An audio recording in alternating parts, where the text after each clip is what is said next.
Hello বন্ধুরা, আপনারা সবাই কেমন আছেন? আশা করি আপনারা সবাই খুব ভালো আছেন। প্রতি বছরের মতো এবারও ডালিউড প্রস্তুত আপনাদের হলমুখী করার জন্য 2025 সালের ঈদুল আজহার মুক্তি পেতে যাচ্ছে কিছু একগুচ্ছ ধামাক্কা মুভি। তাহলে চলুন দেখে নেওয়া যাক কোন কোন সিনেমা আমাদেরকে এই ঈদে রঙিন করতে আসছে। কোন কোন সিনেমা আসছে।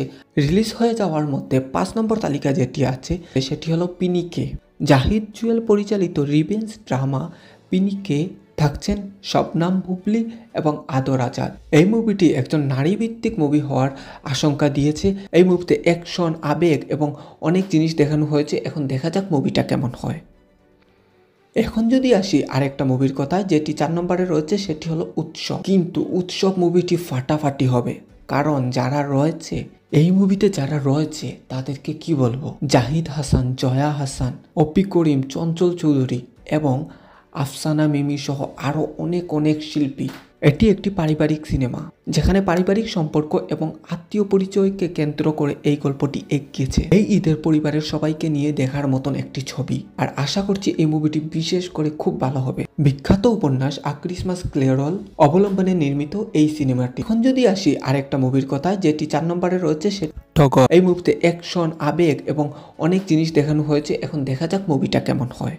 নাম্বার 3-এ যে মুভিটি রয়েছে সেটি হলো নীলচক্র। মিঠু খান পরিচালিত পারিবারিক থ্রিলার নীলচক্র নিয়ে দর্শকদের মধ্যে বেশ প্রত্যাশা তৈরি হয়েছে। শাকিব খানের পরেই যাকে আমরা সুপারস্টার ভাবি, সেই নায়কের মুভি এটা। সে হলো আরিফিন শুভ।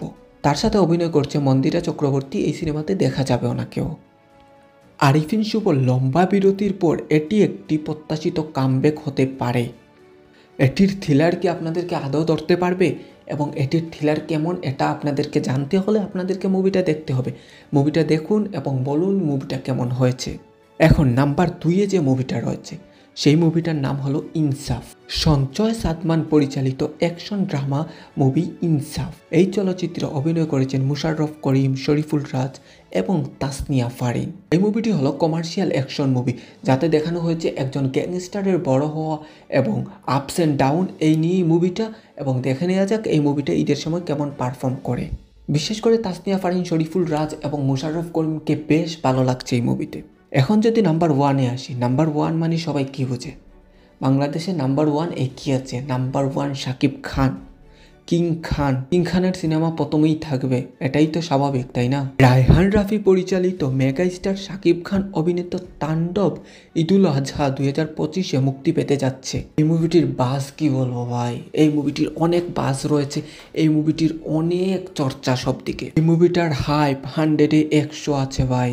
তাণ্ডব মুভির ফার্স্ট লুক পোস্টার ড্রপ করা হয়েছিল শাকিব খানের জন্মদিনের দিন। সেই ফার্স্ট লুক পোস্টার দেখে মানুষ জাস্ট অবাক হয়ে গেছিল, এত ভালো হয়েছিল। তুফানের পর রায়হান রাফি এবং শাকিব খানের দ্বিতীয় সিনেমা এটি, এবং এটাতে থাকছে জয়া হাসানও।